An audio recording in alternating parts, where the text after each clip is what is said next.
Welcome to Vuka Online News at this hour. The Economic Freedom Fighters has approached the Constitutional Court seeking urgent relief to overturn a Western Cape High Court judgment that halted Parliament's Section 89 impeachment proceedings against President Cyril Ramaphosa, arguing that the ruling unlawfully interferes with Parliament's constitutional responsibilities. This comes after the Western Cape High Court interdicted the Section 89 impeachment committee from proceeding with public hearings pending the outcome of Ramaphosa's review application against the independent panel report. Ramaphosa's challenging the findings of the panel are chaired by former Chief Justice Sandile Ngcobo, which found that he may have a case to answer over the theft of foreign currency at his Palapala farm. The EFF said it had entered the proceedings as an respondent alongside the African Transformation Movement, whose leader, Vuka initiated the impeachment process. According to the party, the application is based on the principle that the High Court order has effectively prevented the Parliament from carrying out its constitutional duty to hold the President accountable. An intelligence-driven police operation in KwaZulu-Natal has led to the arrest of 3 suspects in the seizure of rock cocaine worth over 1 million rand. The drug bust occurred in Kingsburg, Amanzimtoti, on Tuesday, 28 July 2026. Police spokesperson Colonel Paul Magwaza said the trio was nabbed for dealing with drugs and rock cocaine was also recovered. Members of the Provincial Drug and Firearms Unit gathered intelligence on 3 suspects who had booked an apartment in a holiday resort in Kingsburg. The suspects were alleged to be processing, packaging and selling rock cocaine from the apartment. Magwaza said the police officers identified the exact apartment where the suspects were suspected to be, and they tactically moved towards the rooms.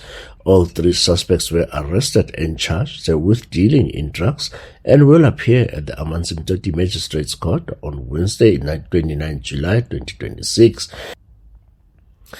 The Road Traffic Management Corporation has urged motorists to be extremely cautious while traveling through the Eastern Cape and KwaZulu-Natal and wet, icy conditions and freezing temperatures. South African Weather Services has issued the orange level 5 warnings for disruptive snow and orange level 6 warnings for disruptive snow, with conditions potentially causing flooding of bridges, roads and settlements, infrastructure damage and icy road conditions. The weather conditions are forecast through the Eastern Cape highlights and the Drakensberg regions of KwaZulu-Natal and routes towards Lesotho. The Eastern Cape Cooperative Governance and Traditional Affairs COGTA said rainfall was anticipated in specific areas within the Great Kai, Mbashe, Nguma, King, Sabata, Dalindyebo, Nyandeni, Port St. John's and Winnie-Madikizela Mandela municipalities.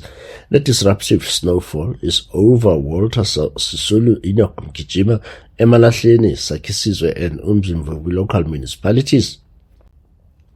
The Democratic Republic of Congo is grappling with an escalating Ebola outbreak, with the confirmed cases now reaching 3,262, a figure almost on par with the country's largest recorded epidemic in 2018 and 2020. The Ministry of Health reported overnight that 1,437 patients have died from the 3,262 cases, marking what officials describe as the fastest Ebola outbreak on record, primarily concentrated in the eastern Ituri province. This rapid spread is particularly alarming when compared to the 2018-2020 outbreak, which spanned roughly 2 years across Congo and neighboring Uganda, resulting in over 3,400 reported cases and more than 2,200 deaths, according to the U.S. Centers for Disease Control. Declared on 15 May, the particular outbreak presents a unique hurdle. It is caused by the Bundibugyo virus, which no approved vaccines or treatment currently exist.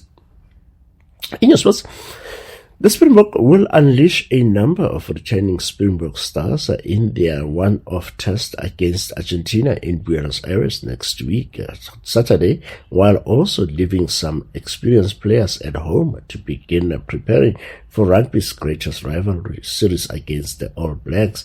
Speaking during the virtual media session on Tuesday afternoon, Bok coach Rassi Rasmus revealed that Oxenchair and Franco Mostert, who are in the current Bok 44-man group, are unavailable for the trip to South America next week. And Roberto Mancini has been now named the head coach of Italy's national team for a second time, tasked with revitalizing the Azzurri, who have missed out on the last 3 FIFA World Cups. FIGC President Giovanni Malago said on Tuesday. The technical director Paolo Maldini, who reportedly threatened to resign if Mancini was appointed, has been replaced by Claudio Ranieri, and Gennaro Gattuso resigned as Italy coach after their World Cup qualification playoff final defeat by Bosnia and Herzegovina in March. For this and other sports news, tune in to Vuka Sports Hour every weekday at 3 p.m. In your weather, Pretoria will be partly cloudy and cool with isolated showers and temperature highs of 20 degrees. Johannesburg, partly cloudy with isolated rainfall and showers, temperature highs of 17 degrees. Cape Town will be fine with light winds and very high UV, temperature highs of 22 degrees. Durban will be cloudy, scattered showers and rainfall, risk of temperature highs of 18 degrees Celsius. Bloemfontein will be partly cloudy, isolated showers, thunder showers, as well as temperature highs of 18 degrees.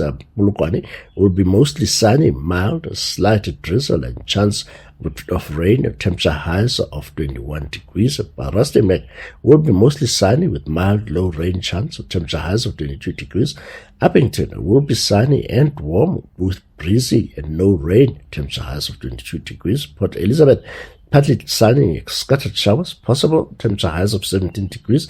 And East London will be cloudy with light rain, high chance of showers, temperature highs of 15 degrees. For Vuka Online News, I am Mungase Makalimel.